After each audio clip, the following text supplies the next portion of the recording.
আসসালামু আলাইকুম সবাইকে। দর্শক, আশা করছি আপনারা সবাই ভালো আছেন।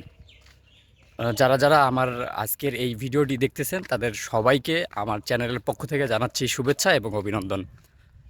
আপনারা হয়তো আমার চ্যানেলের ভিডিওগুলো দেখে বুঝতে পারেন যে আসলে আমি সবসময় গ্রামের যে সুন্দর সুন্দর দৃশ্যগুলো আছে সেই দৃশ্যগুলো আমার মোবাইলের ক্যামেরা দিয়ে ধারণ করে আপনাদেরকে দেখিয়ে থাকি। আজকের ভিডিওতে আমি আপনাদেরকে এমন একটি জায়গা দেখাতে যাচ্ছি, এমন কিছু প্রাকৃতিক সৌন্দর্য আপনাদেরকে দেখাবো। আপনারা দেখলে হয়তো বুঝতে পারবেন যে আসলে আমাদের গ্রাম বাংলাকে কেন কবিরা এত সুন্দর করে কবিতার মাধ্যমে উপস্থাপন করেছেন। সো আমি কথা না বাড়িয়ে সর্বপ্রথম আপনাদেরকে জিনিসগুলো দেখাই। হ্যাঁ, প্রাকৃতিক দৃশ্যগুলো দেখাই, গ্রামের কিছু দৃশ্য আপনাদেরকে দেখাই। আপনারা দেখলেই বুঝতে পারবেন। আর দর্শক, আপনাদের কাছে রিকোয়েস্ট থাকবে, আপনারা কিন্তু ভিডিওটি দেখার পর ভিডিওটিতে একটি লাইক কমেন্ট করবেন। আর আপনারা কোন ধরনের দৃশ্য দেখতে চান বা কোন ধরনের দৃশ্যগুলো আপনাদেরকে ভালো লাগে, সেটা যদি আপনারা আমার কমেন্ট বক্সে বলে যান তাহলে হয়তো আমি সেই দৃশ্যগুলো আপনাদেরকে দেখানোর চেষ্টা করতে পারি। সো আর কথা বাড়াবো না, সর্বপ্রথম আমরা কিছু অপরূপ দৃশ্য দেখে নেব। দর্শক, আসলে গ্রামের অধিকাংশ স্থানেই হচ্ছে শস্য শ্যামলের ক্ষেত বা কৃষকরা যেখানে মানে চাষাবাদ করে। তো আহ, আপনারা হয়তো এই বিষয়টা সকলেই জানেন যে আসলে গ্রাম বলতেই কিন্তু সৌন্দর্য আর সৌন্দর্য।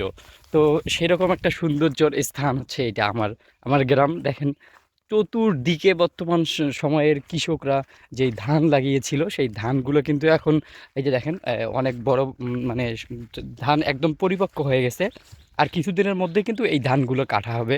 এই ধানগুলো কেটে কৃষকদের মধ্যে একটা আনন্দ বিরাজ করবে।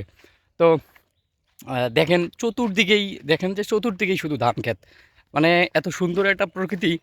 আপনারা যদি কখনো আসেন গ্রামের মধ্যে তাহলে হয়তো বুঝতে পারবেন যে আসলে গ্রামের মানুষরা কেন তাদের নিজেদের গ্রামকে এত ভালোবাসে। আসলে এটা আপনাদেরকে বলে বোঝানো সম্ভব না যে এখানে কত একটা শান্তি, প্রশান্তি একটা বাতাস। এই যে মানে আপনারা হয়তো বুঝতে পারতেছেন না যে কীরকম একটা বাতাস এখানে বইছে। আমি আসলে অনুভব করতে পারতেছি যে বাতাসটা কত সুন্দর। দেখেন, মানে যেই দিকেই যাই না কেন, মানে সব খালি সবুজ আর সবুজ। এত সুন্দর একটা জিনিস, মানে আপনারা জাস্ট কখনো যদি আসেন তাহলে হয়তো বুঝতে পারবেন যে গ্রামকে মানুষ কেন এত ভালোবাসে, গ্রাম মানুষের কাছে কেন এত প্রিয়। আর এই যে আপনারা দেখতেছেন যে এই যে ধানের কত সুন্দর এই যে ধান, ঠিক আছে, এই ধানগুলো এই ধরেন যে পরিপক্ক হয়ে গেছে আর কিছুদিনের মধ্যে কৃষক এগুলোকে তাদের ঘরে তুলবে এবং তাদের সংসারের মধ্যে আবার শুরু হয়ে যাবে আনন্দ। কত সুখ, কত আনন্দ, কবির ভাষায় যদি আমরা বলতে চাই তাহলে হয়তো আপনারা বুঝতে পারবেন। তো দর্শক, আসলে কি বলবো, আজকের ভিডিওতে আমি আপনাদেরকে কৃষকদের এই যে চাষাবাদের যে দৃশ্যগুলো, তারপর হচ্ছে গ্রামের চতুর্পাশের যে রকম দৃশ্যগুলো হয় সেগুলোই কিন্তু দেখানোর চেষ্টা করলাম। অবশ্যই কিন্তু আপনারা ভিডিওটি যদি ভালো লাগে তাহলে লাইক কমেন্ট করবেন। সো দর্শক, আমি আপনাদেরকে যেই বিষয়টা দেখানোর চেষ্টা করলাম, আশা করি যে আপনাদের আজকের এই ভিডিওটি ভালো লেগেছে। কারণ ভিডিওটির মধ্যে যেই টপিকটা আমি আপনাদেরকে দেখানোর চেষ্টা করেছি, আমার মনে হয় আমি সেই টপিকটা আপনাদেরকে দেখাতে পেরেছি। তো আপনারা কিন্তু অবশ্যই আমার আজকের এই ভিডিওটি আপনাদের কাছে কেমন লেগেছে সেই বিষয়টি জানিয়ে যাবেন।